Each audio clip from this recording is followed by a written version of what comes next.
Welcome, everybody. It's great to have you in the Mitchell Center for Sustainability Solutions and be part of our Sustainability Talk series. My name is David Hart. I'm the director here, and it's great to have you with us today. So it's a pleasure to introduce today's speaker, someone who's a key part of the Mitchell Center, Adam Daigneault. Adam is an outstanding environmental economist. He works on an incredibly wide range of issues broadly related to the management of natural resources, but also to the communities that are connected to them. He's done work on water resources, as you'll hear today, but he's also done that kind of work in New Zealand. He's done a lot of work on climate issues, including carbon sequestration and how that connects to agriculture and forestry. I have watched him with great admiration lead important conversations about community and economic development up in the Katahdin region, which is a place where a lot has changed and people are sometimes trying to figure out where to go from here. And so you might imagine that an academic walking into a room of folks that have been living in that area for generations and trying to figure out where to go next, they wouldn't necessarily be super excited to hear an economist tell them where to go. Well, first, Adam isn't that kind of economist. He's a great listener. It also turns out that because he ran in the marathon, pushing his son in a stroller, I think that was the key to befriending a huge part of the audience. And it just shows that the people skills for this work are every bit as important as kind of the knowledge skills, if you will. He's a very capable leader, including in his new role as director of the School of Forest Resources, a very big role. He also serves, fortunately for us, on the Mitchell Center's Leadership Council. I knew that he was doing some really innovative work on the valuation of Maine Lakes, not just the part that he'll tell you about today, but some earlier work that he'll mention, I think. But it wasn't until I saw that there was going to be a whole show on Maine calling dedicated to the lake value in Maine that I thought, wow, now I'm really going to get to hear the whole story. So I tuned in only to be shocked to discover that it wasn't Adam on the show. It was the woman who's mentioned first in the list here, Melissa Janoder. And I thought, well, I know a little bit about Melissa. She's an undergraduate who worked on this project. And I get very nervous when I have to give any kind of a talk, let alone be on something like Maine calling. So I'm worried about Melissa, and I will just say briefly, she crushed it. She did better than anything I've ever done. And if I were trying to give almost anybody advice about how to go give a great talk, I would just have them go listen to Melissa on Maine calling. So I don't know if Adam realized she was way better at this than him, or he just knew she was up to the challenge, but she was great. And if you don't get enough of this today, go check it out. And you can see he has many other colleagues working on this in the show itself, including his Susan Gallo from Maine Lakes. That partnership, again, with Linda Bacon, really important for all the work that goes on like this. And one last thing about Adam, and then I'll let him get going. We sometimes worry about a brain drain in Maine, that we have these bright young people who go off to other places and we'll never see them again. He's a great example of the reverse thing happening.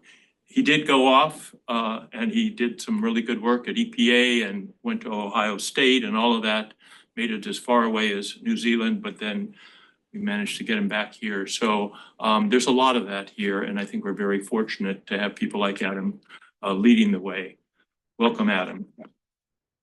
Thank you, David, for that intro, making me sound old and very distinguished, which I still think of myself as like the 18-year-old that left Maine just because I wanted to go see some other parts of the world, mostly because I was just too comfortable here, right? Mm-hmm. So I don't know, many of others, if you're from Maine or New England, you kind of get that feeling. It took me a while to get back, but not necessarily because I didn't want to, but you know, the opportunities for someone who goes off and gets a PhD maybe gets diminished for someone who wants to stay in academia. But when the option came to be the forest and policy forest economist and policy professor in School of Forest Resources, I had to jump at it including taking at that point my wife and my 4-month-old baby to here to Maine. So you alluded to the time that he was about 18 months when we did the Millinocket Marathon in the stroller. And that picture got me a long way. So to opening up that community and discussion.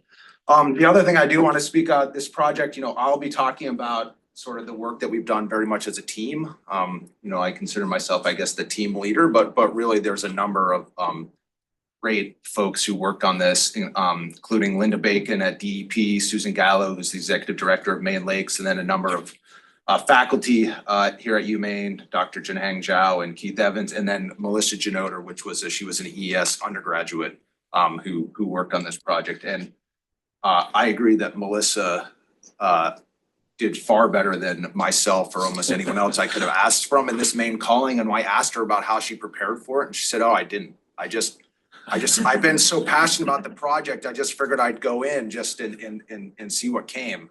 And that's what came. And it was beyond impressive. I thought she had hours upon hours of notes. I want to say I was this great mentor and we went through all this communications plan. None of that.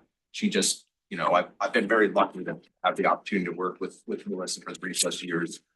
She's since left and is now working as in the environmental consulting field at Haley and Ward in Bangor. So she's also still around. Okay, so let's talk about the value of Maine's lakes. Those who maybe, I know at least one who was in attendance when Melissa and I gave the keynote talk at the University of Farmington at the Maine Lakes conference last June. I apologize, these are going to look very similar, but as you know, we went through a lot of details pretty quick. So this will give you a chance to kind of let it sink in again, same as there might be some online, as I see there's 67 participants who might have seen earlier versions of this. But in my mind, you can never get too much on economics or on lakes. So here's a encore presentation from that perspective. Let's see if we can get this. Yeah, I think we're good. All right. So as David alluded to, when you think sustainability, you kind of think about this sort of triple bottom line where we can think about ecological, economical, and social value. And so really this is the approach we're taking to what we're looking at in terms of valuing Maine's lakes. So we can think of ecological or environmental services like critical wildlife habitats, water filtration, flood control, climate regulation, those aspects. But also when we think of lakes, if I went and took a poll, I would say, well, how many of you have visited a Maine lake in the last year? Raise your hand. Okay, so, right, and probably many of you did it for some sort of recreational value, right? You got something out of there where you did some active recreating, swimming, boating, fishing, hunting, bird watching, other aspects like that. And so that's really the motivation is, can we put some monetary values on some of these services that lakes provide? There's also motivation. I did not come up with this idea on my own, nor did any of my collaborators. You have to go back to a study in the 1990s, which was about the economic value of Maine's Great Ponds. Where that study was led by those in the what was the resource economics department here at University of Maine, largely led by Kevin Boyle, another Mainer who's here for a number of years and has since moved on to Virginia Tech. They found that inflation adjusted, it's $11 billion per year in net economic value, or $5 billion per year in direct and indirect sales. So we had this sort of metric that has been sort of recycled and used in a number of sort of various advocacy materials since 1998. But those who have been using that said, you know what, it's been 25 years. I'm not sure if this number is still relevant. Right, and I have no idea if it's gone up or down. Maybe we can do something about that. So that was really the motivation behind this study. I found during the last 3 years working on this and this again, as David talked about, communicating with very many folks, we have to clearly distinguish before we get into what these numbers mean, what the difference is between something that's considered an expenditure or net economic value. So again, we talk about the bottom. $11 billion in net economic value or $5 billion in direct and indirect sales or what we might call expenditures, right? So there's two distinct numbers there. So on the expenditure side, you can think of direct and indirect. So direct is sales directly associated with a good or activity of interest. So this can be fuel, meals, accommodation, fishing tackle, boating equipment, things that you're physically spending your money on when, say, you're going to a lake for recreation, or maybe you have a camp on a lake and you need to fix the roof, or you need to bring in a contractor or dig a new well. All those types of things are direct sales associated with whatever activity or amenity you have that's basically derived directly from that lake use. The indirect is the additional local sales from direct expenditures received. So you might pay a contractor to come in and work on your house, or you might pay a service provider for renting you a kayak, right? They're gonna take that money and they're gonna spend it on income on restaurants, repairs, other things within their community as well. And that's the indirect side of things. On the net economic value, the best way I can think of it is the idea of the profit or the additional value that you receive above your willingness to pay or spending on a good or activity, right? And so you might spend $50 to travel to a park and purchase the entry fee, but it might be that if that was $100, you'd still be willing to pay it, right? So the value you're getting from that is $50, right? That's the profit or the savings you're getting from doing that activity relative to what the maximum price or the choke price that you might be paying for, right? So that's the value that we're getting from the various activities that we're doing associated with lakes. Okay, the framework is that we could probably again take a poll and think of all the great things that lakes provide, right? And you know, there's dozens of ecosystem services that we can think of.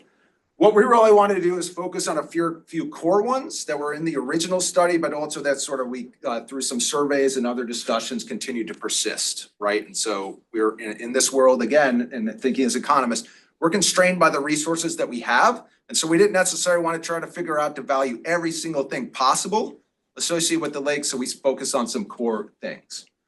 And to talk you through the framework of how we've done it, we just got to think that there's a number of drivers like nutrients, invasive species, climate change, and lake management that might affect the water quality.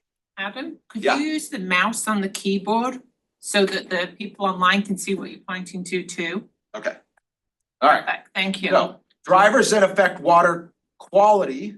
All right, the way that we measure water quality is through what Secchi discs are, and I'll talk about that in a moment. But it's a way of saying how deep can you put this disc into the water in order to until basically you can't see it anymore, right? And that's clarity. That's a metric for quality. It's highly correlated.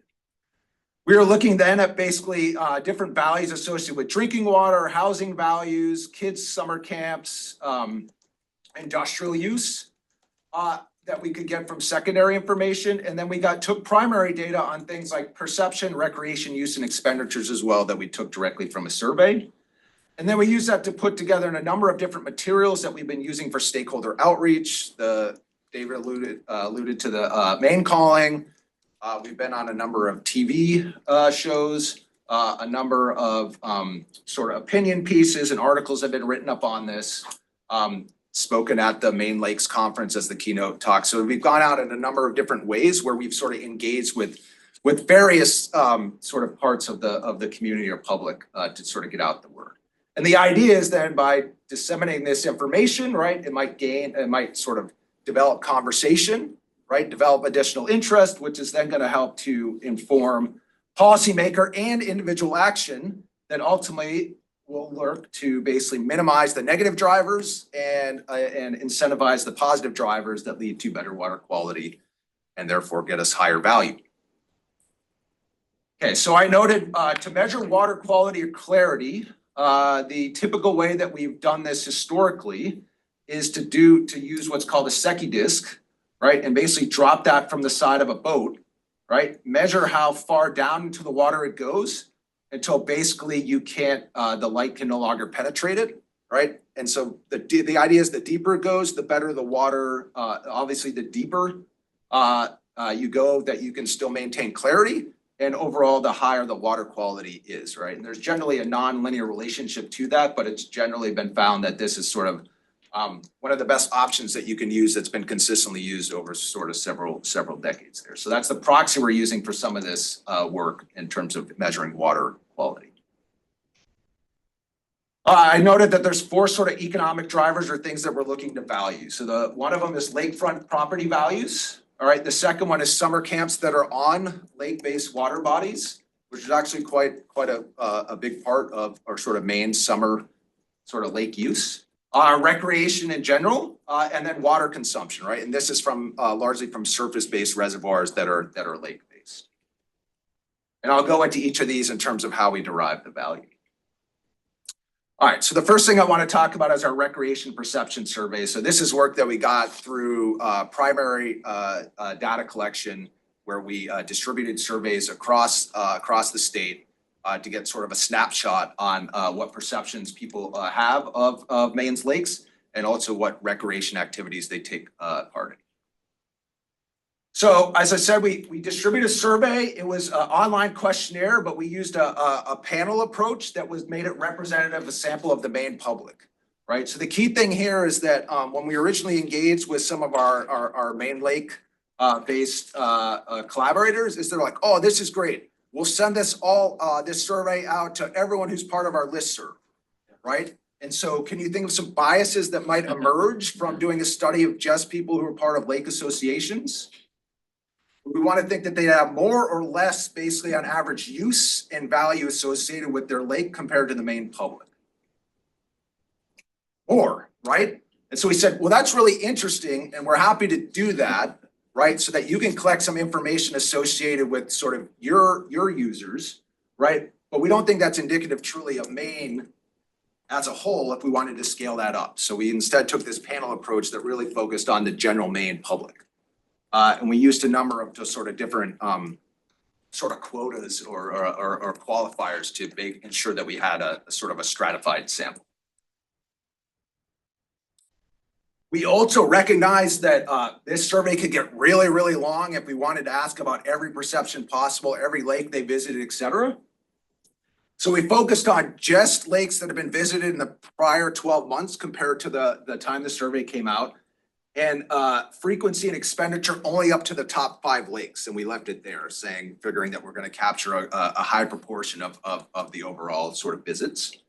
We also asked about access and barriers to using lakes, right? And perceptions of environmental water quality. The key here too is that we sent out to everyone. So we asked people questions. If they said they didn't use lakes, we still ask questions as to why they didn't and the barriers. Right, so it's not just capturing those who use lakes, but understanding sort of, again, across the population, what proportion of those use lakes and why, and or why people may not use them, right? Is it a matter of, oh, I just don't like water, I don't like lakes, or is there some sort of access type issue that's preventing that from happening? So here's the respondents. So you can get all the green dots of the respondents from the different zip codes where people came from, and then the population density. So you can see again, the people that responded are roughly pretty correlated with the population density. So it's helped us be relatively comfortable that we had a representative sample of the types of responses that we're getting. And we had a total of 768 respondents. All right, so that's a pretty good sample size for a study of this type. So one thing we asked is about their connection to lakes. So we found that something like 75% do not own a house or a camp that has waterfront access to a lake.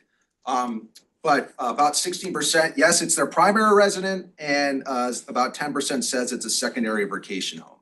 So I think probably 1 in 10 people you talk to maybe have a camp or something like that they refer to. And another 15% might have something associated with the lake or river or something like that.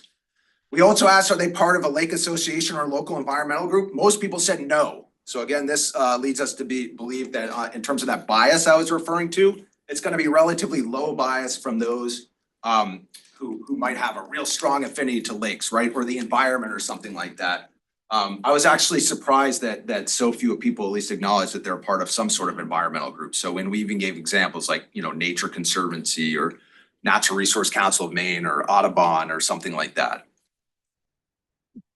Okay, so key findings. All right, 77% of residents visited lakes, right? So I don't know if you find that high or low. I would have guessed that people within Maine, it's probably in that boat. I think everyone here raised your hand, right? But we're probably not the most representative sample for a number of different reasons. Majority visited between July and August. So this means we're not necessarily capturing a bunch of people who are going ice fishing and that's it, right? This is largely about summer use. The top 2 visited lakes were Sebago and Moosehead. right? So these are the two largest and most iconic lakes in Maine, right? So again, that helps us believe that this is a pretty strong sort of developed survey that's getting the right response. And then on top of that, 78% of the respondents, regardless if they visit a lake or not, right, rate the water quality of Maine's lakes as good or very good.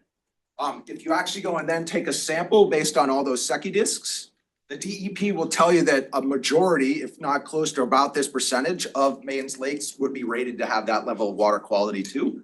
So we have that basically Mainers have a pretty good perception and their perception is matching the data, right? So that's quite an interesting finding as well. 92% of respondents want to take more trips to Maine Lakes, right? So this is about whether or not they're going right now or not. Even if they're not going, most of them want to take more visits, right? The barriers are lack of time, travel cost, and then a lack of public access, right? So I think we can also come up with all these examples of maybe where we know how to get to a certain lake, right? Maybe if it's in our local area, but maybe there's not that clear of access, right? I know, at least growing up in Maine, there's a number of places where I know where the trail is, right? But if you don't actually know, you're not gonna know, right? It's hard to actually identify where that is. There are people who note that there are barriers to access, and it can fall on that lack of public access time. This idea of lack of time and travel costs, right? This is very much aligned with economic theory, right? If we had more money and sort of lower opportunity costs, then we'd probably do an activity more often. Some ideas that we can make things more resourceful for visiting lakes have to do with online maps showing access points. So that's helping to address this barrier. Improving parking areas and trails that enable access again, and then more public access to a lake near home, right? So if you know there's a lake near home, right, you're gonna more likely visit that more often because you have a lower opportunity cost, right? You don't have to spend a lot of time traveling there, right? But you wanna know that you can get there, ensure that there's like an actual place to park, right? A safe trail to walk to access it, potentially a beach or something else that you can do that makes it more enjoyable and inclusive to a broader population. I'll talk about this a little later, but at the Maine Lakes conference, if you remember, we had quite an interesting discussion around including more information, and those who are on lakes right now not necessarily liking that because of having a concern about basically user increases, right? Which is going to change the value of those who currently go, right? Because then you could face potential issues with congestion and something like that. So we had interesting discussion about what that means to provide access and be more open to sort of a broader public. It can go two ways, right? You can increase the numbers, but with that, maybe on average, the value or sort of user experience that any one of those people have could potentially be lower than a case when there's not many people visiting that lake, right? You can also, with more use, has more potential to degrade water quality, right? For a number of different reasons. Okay, we also asked about underserved groups. So the perception was the top 3 groups underserved by lakes were people with disabilities, seniors, and those people living in urban areas, right? Because it's basically just harder to get to the lake, or even when you do get to the lake, maybe there's less opportunities to engage in various activities as a result of those. And the top factors that were limiting these were, again, travel costs, lack of public access, and the one that's slightly different from the previous slide was personal health. Okay, so we did ask about what do you think are the biggest threats to Maine's lake quality? The first one was trash and litter, right? The second one, which was interesting, was PFAS and forever chemicals. So that's been in the news a lot. My understanding that is not necessarily a major contributor to lake-based pollution, right? But it's because it's in the news, people at least have that perception that's the case. So that could be something we could think about. And if I'm, speak out of turn, this is where someone who's more a lake ecologist or something can put it in the chat that, oh yeah, this is a problem. And the third is algae, green scum, Eurasian milfoil, right, which is things more associated with algae and algal blooms and things like that can definitely sort of have a negative impact on a number of aspects of lake use, including aesthetics. Okay, so what did we come up with recreation value? So that was the perception, right? We know a lot of people go and visit the lakes, right? And they do a number of different activities. So what did we come up with? Well, one way we had to do, so recall I asked people where they were from, which lakes they visited. Then I also asked how many times they visited. So to do that, we can use, develop what's called a recreation demand model or a travel cost model, right? And so using survey based, we can capture across a number of different activities where people travel to and how often they travel to, which is largely influenced by cost. And the idea here is that the closer you are to an amenity, right, you're probably going to travel more often, right? All else held equal. But if you know that there's a lake that has better quality, better amenities, you're probably willing to travel farther to go and do that because of the amenities they provide. And so the example I always give in class is, how many people have gone to Acadia National Park in the last 6 months? Okay, we have a good amount. How many people have gone more than half a dozen times? Okay, we got one, right? But there is a travel cost. It takes about an hour and a half to get there, et cetera, right? How many people have done some sort of recreation in the university forest, either running through the forest, hiking, all right? How many have done that at least 6 times or more, right? The travel cost is lower. Most of us can agree, and this is me sitting in the School of Forest Resources, that Acadia National Park is a nicer place to go for recreation than the university forest, right? But we go more often because it's right outside our door, right? We're willing to forego some of the lack of amenities, right, in the beauty and uniqueness because we know we can get there in 2 minutes and not an hour and a half, right? So that's the way the travel cost essentially works. Okay, and so again, we added a number, we asked this survey, and this is how we sort of had them fill it out. But the idea is that they said they can list their frequency and expenditure up to 5 lakes. We actually got 150 different lakes in Maine in response. So that seems like a lot, but actually for context, there's 6,000 lakes in Maine that are considered basically 10 acres or more in size. So that what makes, by a pure definition, a lake or a great pond in Maine. So we had 150 different. And those who said they went to lakes, so this was the 77%, all right, go an average of 13.3 trips per person per year. Now, they don't necessarily go to each lake that much, but in total, 13.3 trips. So think about yourself, whether or not you fall over and under what that may be. And then we also asked this question about if the water quality changed such that it was diminished by a couple of like sort of points, how would that change your frequency? And the people on average said they would take 2 less trips per year, right? And so this is again fitting with economic theory and behavioral theory that if something is a better amenity, has better quality, we're going to go and take more trips, right? So that was another mechanism that we did. In terms of visits, again, I noted 77% visited lakes, 22% visited Sebago Lake, which is down here, and 13% visited Moosehead, which is up here. So what you can see, the red dots is basically where people came from, where they said they visited the lake. Again, here you can deduce because to me, the less frequency to Moosehead, but farther away, bigger distribution on those who visited, right? The value per trip is going to be higher for Moosehead than it is for Sebago because Sebago is more clustered around this sort of area. Basically, again, theory is matching what we'd expect. More people take trips when they're close to the lake, all right? No kidding. And travel distance and time are highly correlated, right? So the idea too is another thing we try to account for is not just what's the distance to get to a certain lake, but how fast can you travel along that, right? So you can go a lot faster going down I-95 than you can somehow figuring out how to get over the different mountains and getting over to Rangeley or something like that, right? And so there's another aspect of that you can evaluate. But we found those are basically pretty correlated too. There wasn't a case where it's necessary that just its proximity to a faster road or anything influenced that much of the behavior. I noted a thing about water quality. So this is what we did is the EPA has this water quality ladder that goes from 0 to 10, and the higher the number, it means basically the safer and the cleaner the water is. So we asked people their perception of what the quality was at the lake they went to.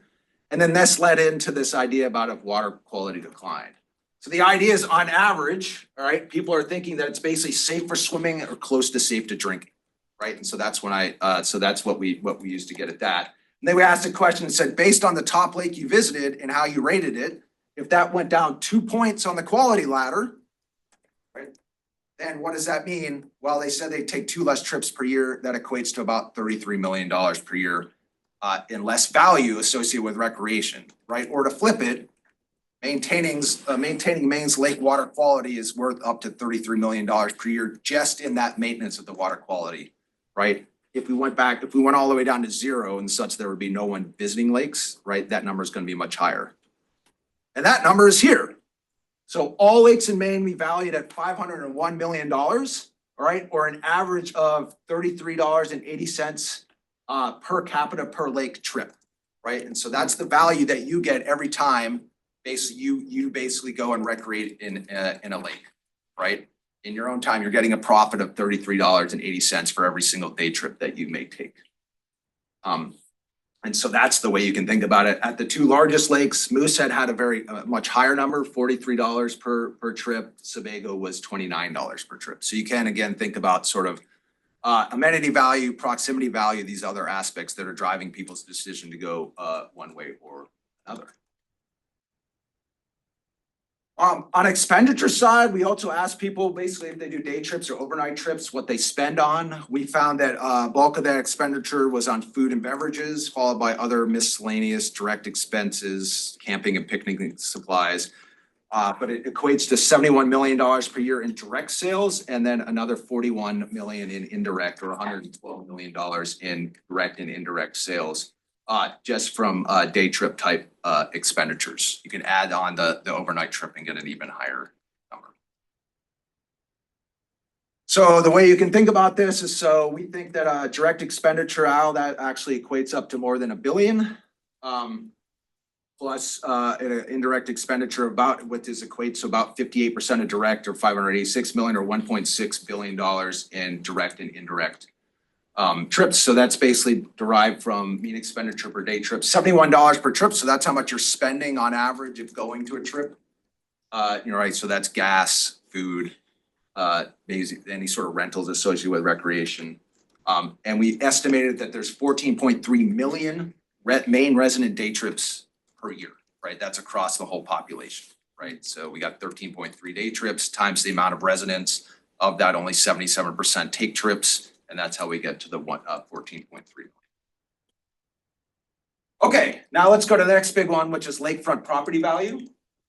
So we know in post-COVID world, right, demand for housing is up, right? And particularly those who are near amenities, right? We've seen that value. So again, we know that there's a correlation between having nice amenities, right? Like living alongside a lake, particularly if you can get internet access, right? And the value that people might be willing to pay for that house, right? And so the work we want to do is try to derive not just physically people wanting to buy a house, but the specific value that they can get from having the view of the lake, recreating on the lake, the actual lake-based amenities.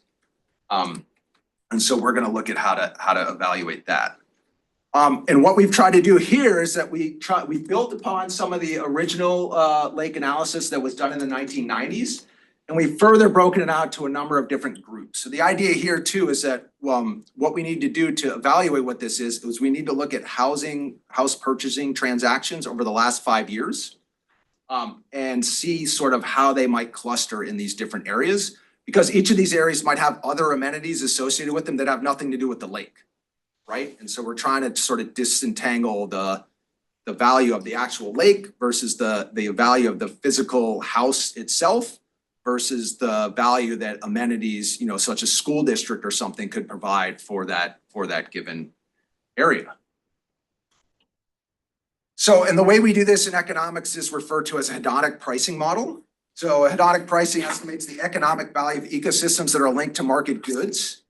And the idea here, again, is people pay more for goods associated with higher environmental quality. So I really like this figure, which I also used in my class, because you can think of what the value of different aspects of amenities or disamenities might be associated with any given situation. So on the bottom right, we can think of just a plain old house, right? It's worth $125,000, ignoring anything to do with the land or amenities around it, okay? If we add a factory and a road nearby, but a forest, you're gonna see a sale value of $100,000. If we see one that has basically a forest and a road next to it, that brings the value to 125,000. If you just see it with the forest next by it, it gets it to 150,000. So from there, we can basically tease out what the value of the actual forest is, such that it's 25,000, right? The factory brings down property values by transaction prices by 25,000. The road brings it down by 25,000.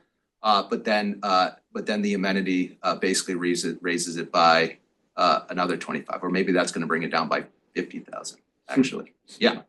So we can associate, right, by different statistical techniques. We can tease out what the specific value is of the environmental amenity that we're interested in. Okay, so to collect data, basically we looked at a number of variables associated with property prices, characteristics, and an indicator for water quality. This is going back to our SECI disc.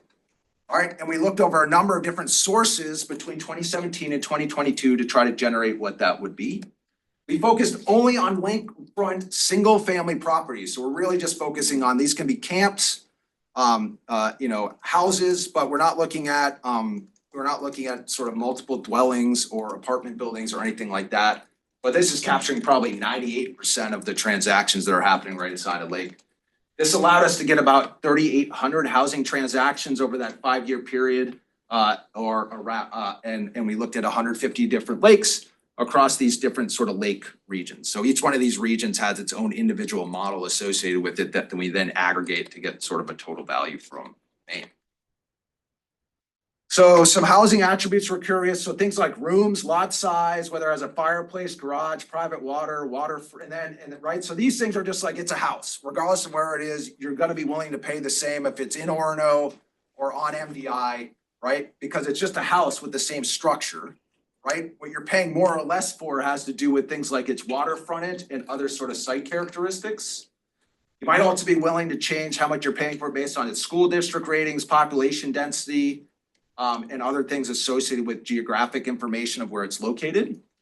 And then the key thing we're trying to really capture is shoreline length of a lake, the lake area, and then the SECI dip, right? So the idea is different lake areas might have different levels of values, right? The shoreline length, which the lake leads to accessibility, right? And how many houses you can truly have along the lake. And the SECI depth is the idea of the water quality associated. And so we found that lake-related variables, that those that had access to SECI disc and private water had higher values. All right. And the results were found that prices were much higher with the higher SECI depth, right? And so this means that water quality brings more additional values, right? And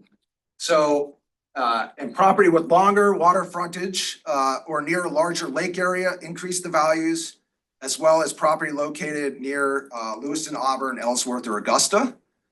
And so you can think about this. In total, lakefront properties in Maine are worth, basically have a value of $13.3 billion. That's just the value that they get from the lake. If you pick that same house up and you moved it, say, like a half a mile away from the lake, right? And no houses were actually on the lake, that would be reduce the value by 13.3 billion. So it's just the house. It's not capturing the fact that this is a huge mansion or anything. It's just the amount that's attributed to the lake qualities, right? We also estimated that if you improved water quality in terms of SECI disc by 1 foot, the net economic value would go up 1.1%. So that's roughly what, it's basically $13 million per foot, if I've done that right. Actually, 133 million. Yeah. Okay, so a lot of value in houses, right? Particularly the lake variables associated with why people want to pay more to live in a house next to a lake. Expenditures, these are things, again, paying for taxes, repairs, other aspects like that, somewhere along the line of $865 million per year in expenditures. Okay, now let's think about the last two, right? So those were the two real big ones that took a lot more sort of effort on the statistical side and data collection side. The next two aren't as much, so I'm not going to focus as much on that. And I think they're a little more intuitive. On the water consumption, we looked at annual reports to Maine Public Utilities Commission. We found that there's roughly 45 main water districts with the surface water source, so that's where they get their drinking water directly from a lake or reservoir. That serves a population about 435,000. And we're looking at values associated not just with drinking water, but residential, industrial, and commercial users. So David alluded to in a couple weeks, spokesperson from Maine Beer Company is coming, right? I'm pretty sure Freeport lies within this Portland Water District, gets their water maybe from Sebago Lake. Sebago Lake is an interesting case because it has what's called an EPA drinking water filtration waiver, which basically means that their water is clean enough that it doesn't need to go through a filtration plant before it can be piped into consumers or those who are using water to do things like make beer. Right, and so it's a little bit of a divergent, but it seems like a good time to talk about it. Another project that I was on, which was orchestrated through the Mitchell Center, was to actually think about what the economic sort of return on investment might be for investing in conservation areas within the Sebago Lake watershed versus taking that money and instead of investing in conservation, just taking that money and build the filtration plant, right? And so we basically found that for every dollar you invest in forest land, largely forest land conservation in that watershed, you can get $8 to $10 in net economic values or benefits associated with the ecosystem services that level of sort of quality associated with forest land conservation and the impact to the water quality it can provide. Right, so that was actually a catalyst that got Susan Gallo and I at Maine Lakes together to think about this project. But it's another example of using economics to help motivate sort of decision making. And since then, the Portland Water District has run with those numbers, fundraised millions of dollars that they've been then used to turn into forest land conservation efforts. But the key about that is that those who are part of the Sebago Clean Water Project include a number of industrial and commercial users, including those down in that area who brew beer, right? Because they are dependent on a certain level of water quality that goes into what they're making. Mean economic value can derive as something like $765 per person per year. That's what we get out of having clean drinking water and knowing that we consume it every time and it doesn't get us sick or anything like that. Or the fact that we pay the amount we'd be willing to pay relative to how much we actually pay, right? Because now you don't have to invest in a filtration plant, which can increase the cost of drinking water, right? That equates to $334 million per year. Those water companies are spending roughly $126 billion per year, basically in terms of upkeep and maintenance and other aspects associated with that. And lastly, summer camps. So this is largely a really big component of what Melissa worked on, where she had to go through and basically identify every single summer camp in Maine and whether it was on a lake or pond. We estimate there's about 48,000 campers per year that visit these camps, right? And these are largely like overnight camps where people pay. The tuition cost is more than $2,200 per camper per week. Many of these camps are open 8 to 10 weeks a year. But because the tuition cost, that's an expenditure, we have to sort of evaluate how much above and beyond the value the campers are getting. And so we use that to say it was similar to what the lake-based recreation value might be. Right, and so the net value there was about $311 per camper per week. This equates to about $15 million per year, or a direct expenditure of $170 million per year. So really, the lake side is not providing a ton of value. Well, this is probably a conservative number, but it's providing a lot of expenditure. Right, there's a lot of people that are going and spending money at the lakes. In addition, the indirect expenditures, people spending money to get to the lakes, families that do the drop off, pick up, those other aspects there. So as we wrap up, just to summarize, Maine's lakes have a net economic value of about, if you equate over across all these four sectors that I looked at, $14.1 billion per year. They also generate $3 billion per year in direct and indirect sales. 78% of the public polled perceive that lake water quality is good or very good, and 92% would like to visit lakes even more. Right? Acknowledging that time, cost, and public access are really the biggest barriers to doing this more. And then totally, this is just that same number over what that is, right? So the $14+ billion is across these four categories. By far, the largest category on values associated with lakefront property values, right? There's like tens of thousands of these properties, right, that are there that people are willing to pay more and more and more because they're explicitly on the lake, right? That's followed by recreation and water consumption and summer camps. On the expenditure side of things, all of them are attracting quite, hundreds of millions of dollars or more on expenditures. Recreation is the one that's attracting the most annual base expenditure, which I think we can all associate most with, because if you thought about everything that you paid for, maybe, and many again said you're visiting lakes several times a year, right? You can think about all the gas, food, other things you spend. If you buy fishing tackle, kayaks, canoes, all that type of stuff, right? That can fall into what that number may be. So I just want to take a couple more minutes to highlight our outreach campaign that again was largely led by Melissa and Susan. So we have a number of places where you can actually find this information right now. On the Maine Lakes website, there's an entire page devoted to the Maine Lakes economics where you can find all this information and more. We're on Maine Calling. We visited the nonprofit lobby day at the Capitol at the legislature. Melissa presented a poster at the Maine Sustainable and Water Conference. Melissa and I both gave the keynote at the Maine Lakes Conference. We have a press release and a number of associated news articles, and we've also given a number of news interviews. This is sort of the project that keeps on going despite wrapping up a little bit a while ago. We're still very much in the throes of the outreach campaign. I'll be going with David and others on Wednesday. We have a Mitchell Center event. We're going to be speaking about this as part of that event. There's a number of people who continue to sort of call me or write me an email and ask for more insight on where we could go to for next. I love this. This came up in one of the news articles. People caught on to the press release, right? This Maine natural resource is said to be worth more than 14 billion. It's great graphic there. Melissa also has tracked the number of different sort of comments that we've gotten through various social media, right? You gotta love this. So Maine produces lakes now. Way to go, Maine. Glad we have nice places for out-of-staters to go and be happy. That's what one camp on a lake costs to purchase now, right? So people are acknowledging the high cost of high cost. So to that, here's an on time to sell them to the highest bidder.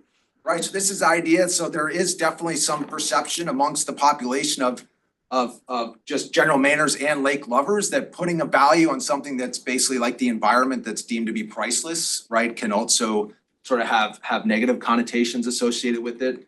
And Rob, worst lakes in the US, go to New York. So I guess he would have, if he took our survey, he would have rated the quality quite low.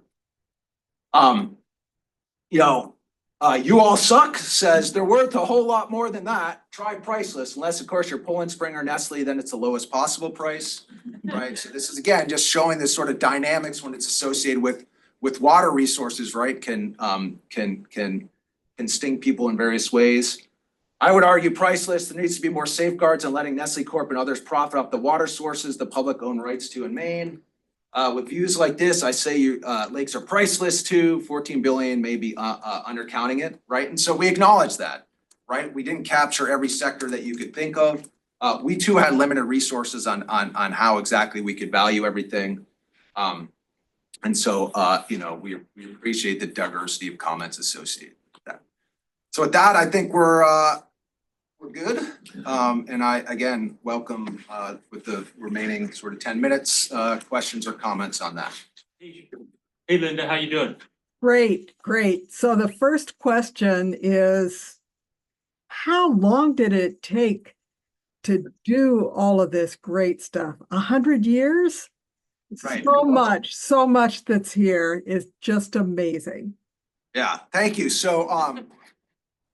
So the first thing is we at least benefited from the study from 25 years ago, laid the framework on at least what we thought we should do. So we didn't have to go and review all the literature to think about how to do this. Thankfully, we're like, okay, let's start with these sectors and see what to do.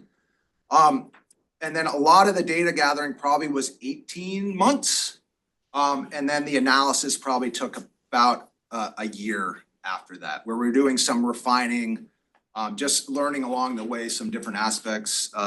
Yeah, so it was about that, 18 months for getting generating all the data and things, another year to do the analysis. We've been doing the outreach really since probably 6 to 9 months ago. Yeah. When did you sleep? Oh, I know, well, I slept better, right? Cause I knew that that I was doing a cool project, I guess, and the numbers were lining up, right? And so that's the thing too, when I keep saying we were refining, it's not this idea that we were like trying to play out the statistics to make this stuff all match theory. And Jin Hang and I were the ones who did a lot of the statistics. Often the first time we ran it through, we would get the magnitudes and the signs to be as we would expect. So, which was fantastic, right? So the refining is more on the capturing some of the other drivers behind those main numbers and thinking about, are we capturing or controlling for all the various things that might drive why a house is more expensive than in one place than another, and making sure that we're adequately capturing the lake component and not having that be confounded with some other aspect. In the next one here, So there's a comment, there's a question in the room here, so we're gonna go to that first and we'll come back to your chat. Great. I might have missed this, but do you think in the future you would consider looking at the out-of-state economic value of people coming from out of the state? Yes, so that was actually a thing where we had to cut ourselves off, basically just on the limitation of what we did. But the previous study did look at that, and I think it was like 20% additional value came from out of state. So it's a good point that the $11 billion that I cited in the beginning was in-state and out-of-state users. okay. There's a couple caveats there. Those who visit Maine summer camps, those are capturing in-state and out-of-state, so there might be something there. And the same thing with out-of-staters who are buying homes or who are buying homes, that's captured there. So the one where we're probably underestimating the most is associated with the recreation side. Yeah. Okay, Linda, back to you. Great.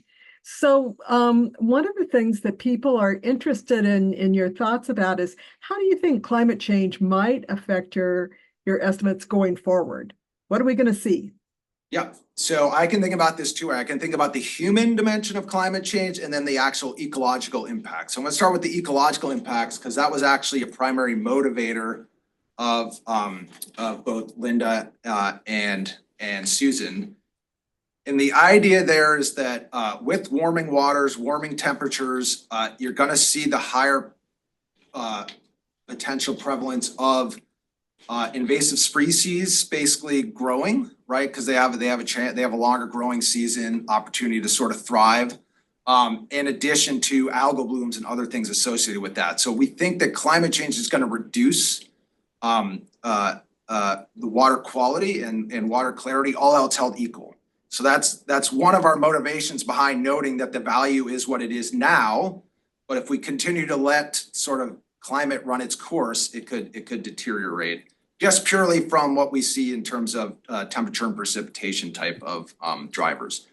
On the human side of things, what we're seeing is climate change is and other sort of human change is driving people basically to come to Maine, right? So you could have an aspect of climate refugees amongst other things, right? I know COVID was a confounder, but I think one reason that maybe people chose to move here because the perception of other things that have a decent climate and things like that.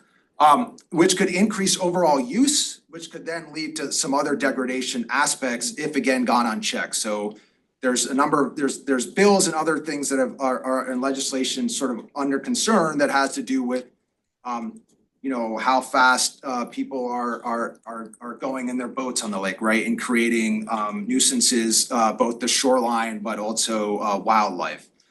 Other aspects of that can be associated with that. The more people that are coming to lakes, maybe from other places that have the potential to bring invasive species on that are attached to their watercraft and other aspects like that, right? So both I'd say largely negative drivers in that space. Where the positive would come is that you're going to get more people coming to use it, right? And so just by nature here, you take the average value and multiply it by user N, right? If we have more people that are coming because of climate change, or going to lakes because now it's hotter in the summer and they need a place to cool down, then that value might actually go up despite maybe some aspects of water quality being negatively affected. Very interesting, very interesting. What about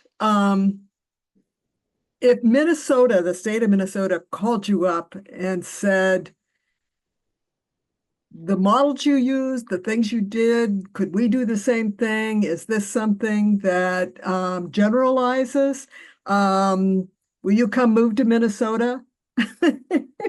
Yeah, so yeah, so a lot of the methods that we've used are pretty generalizable. I talked about the travel cost method and the hedonic pricing model, as well as the work we did to get direct expenditures. All those are not they're not rocket science, they're not necessarily cutting edge on economics per se. The hardest part through this is doing the data gathering. So, but largely through the work of Jin Hang and then our survey development, I think in a place like Minnesota, we could replicate a lot of that. Jin Hang did a lot of work on figuring out how to get public, like basically information that was posted by various real estate agencies off the internet in a way that didn't require us to pay tens of thousands for real estate valuation databases and stuff. So that's a testament to the work that she put in that. Some of the questions that we asked in our survey were actually based on work that Keith did when he was a graduate student in Iowa. So again, they have a similar study that they do in there that they repeat on a sort of close to annual basis. So we drew on questions from that. So it's largely a repetition or replication of other work that you've seen. So it can be easily passed on or replicable. Anyone wants to reach out to me, I'm happy to share any of the information that we have, including the methodology, survey instrument, et cetera. Hey, One of the things that, oh, I'm sorry, David, did you? well, good. I'm being selfish, but could I ask a question? Yes, you sure. So, I'd be really interested in either things you've already seen happen or you can envision happening about the way this work might influence either, say, decision-making in Augusta, or you mentioned like individual behavior. Like what might you either hope for, you think you see some evidence of, or maybe even didn't work yet because there's other things that influence decision-making? Yeah, so our biggest limitation with the flow of our study is that it largely came out at the end of the legislative session. Okay. But now we have this all in place and there's gonna be an election next month, right? And in the election, everyone, both the House and the Senate at Maine was gonna get everyone basically goes through that process, right? There might be some incumbents that come in. But the idea then is that for the next 2 years, right? That's largely the bills that are gonna be created and discussed are gonna be being developed basically shortly after that election. So we're now primed to have these fact sheets and a number of the lake associations and stuff are now primed with examples, refined sort of ideas of some legislation that they might want to put forward.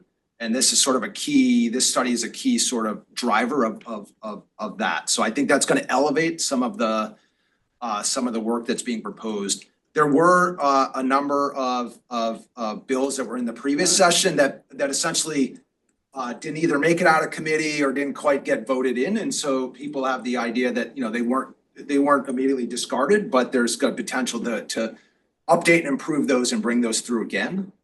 So I'm seeing that as being an important part. And the other thing I'm seeing is that, and that's particularly when we presented this stuff at the Maine Lakes conference, there was probably 400 plus people there, right? And it created a lot of discussion and interest. Nice. A lot of people scratched their head and said, I didn't think about it that way, right? And so not just about the value, but some of the ways that we capture the different numbers and aspects of that have gotten some of the lake associations thinking about how they can incorporate this or maybe engage with a different population around their lakes and stuff like that.